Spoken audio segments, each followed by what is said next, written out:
CA foundation exam അടുത്തല്ല ജനുവരി 2025 അല്ലേ 12, 16, 18, 20 ആയിട്ട് എക്സാംസ് ഉണ്ട്. സോ അതിന് മുമ്പ് നമ്മൾ ശ്രദ്ധിക്കേണ്ട കുറച്ച് കാര്യങ്ങളാണ് പറയുക. സോ നിങ്ങൾക്ക് എന്താണ് ഇന്ന് മുതലേ അത് എന്താണ് ഇംപ്ലിമെന്റ് ചെയ്യേണ്ട ഒരു പ്ലാൻസ് ആയതുകൊണ്ടാണ് നമ്മൾ പറയുന്നത്. ഒക്കെ ഡിസ്കഷൻ ചെയ്യണം. അപ്പോൾ CA ഫൗണ്ടേഷൻ എഴുതാൻ നിൽക്കുന്നവർ പ്രധാനമായിട്ട് ചിന്തിക്കേണ്ട കാര്യം, നിങ്ങളിപ്പം കുറേ കാറ്റഗറി ആക്കാറുണ്ട്. നന്നായി പഠിച്ച് അതെല്ലാം സെറ്റായി റിവിഷൻ സെറ്റ്, ഒരു ഫസ്റ്റ് ബാച്ച് റിവിഷൻ കഴിഞ്ഞ് അല്ലെങ്കിൽ സെക്കൻഡ് ബാച്ച് റിവിഷനിലേക്ക് കടക്കുന്ന ആൾക്കാർ, ഇനി അതല്ല ഇതെല്ലാം കഴിഞ്ഞ് സ്റ്റാർട്ടിങ് ആയി നിൽക്കുന്ന ആളുകളുണ്ട്. ഇനി എന്നെ കൊണ്ട് പഠിച്ച് പാസ്സാകാൻ പറ്റുമോ എന്ന് ചോദിച്ച് നിൽക്കുന്നവരുണ്ട്. നിങ്ങൾ വർക്ക് നന്നായി ചെയ്യുവാണെങ്കിൽ നിങ്ങൾക്ക് ഇനിയായാലും പഠിച്ചാൽ പാസ്സാവുന്നേ ഉള്ളൂ. ഓക്കെ, പക്ഷെ എന്തൊക്കെ കാര്യങ്ങളാണ് ശ്രദ്ധിക്കുക മൊത്തത്തിൽ എല്ലാവരും ശ്രദ്ധിക്കേണ്ടത്. ഇനി നമുക്കുള്ള ടൈം എന്ന് പറയുന്നത് നമ്മുടെ എക്സാം ആയിട്ട് അടുത്തു അല്ലേ. നമുക്ക് ഏകദേശം ഒരു 20 ദിവസമൊക്കെ അടുത്ത് വരുന്ന 20 ഒക്കെ ദിവസങ്ങൾ അടുത്ത് വരുന്ന ആണുള്ളത് അല്ലേ. ഇപ്പം നമ്മുടെ പേപ്പർ 3ലേക്കൊക്കെ വരുവാണെങ്കിൽ 18-ാം തീയതി എക്സാമാണ് അല്ലേ. സോ ടൈമുണ്ട്.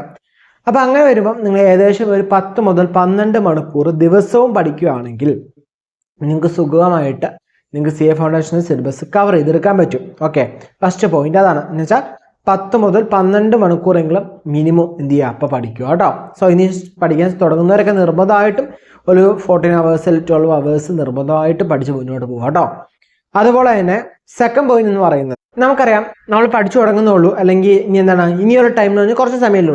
സോ നമ്മൾ ഏറ്റവും കൂടുതൽ ഫോക്കസ് തുടങ്ങി ഏറ്റവും ഇമ്പോർട്ടൻ്റ് ആയിട്ടുള്ള ഏരിയാസ്, മോസ്റ്റ് പ്രയോറിറ്റീസ് ഏരിയാസ് എന്ന് വെച്ച് കഴിഞ്ഞാൽ ഏറ്റവും കൂടുതൽ മാർക്ക് വരാൻ ചാൻസ് ഉള്ള ഏരിയാസ് ഏതൊക്കെയാണ് ഐഡൻറ്റിഫൈ ചെയ്ത് ഐഡൻറ്റിഫൈ ചെയ്തിട്ടുണ്ടാവും. ഐഡൻറ്റിഫൈ ചെയ്തിട്ട് എന്ത് ചെയ്യുക, അതിന് വേണ്ടി പ്രിപ്പയർ ചെയ്യുക, അത് പഠിക്കുക.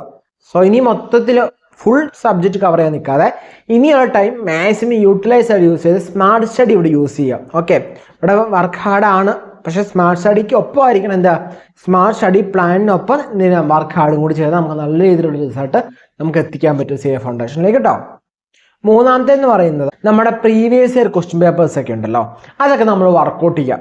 ദിവസം എന്ന രീതിയിൽ തന്നെ ഒരു ക്വസ്റ്റ്യൻ വെച്ചാൽ ഡെയിലി ചെയ്യുക.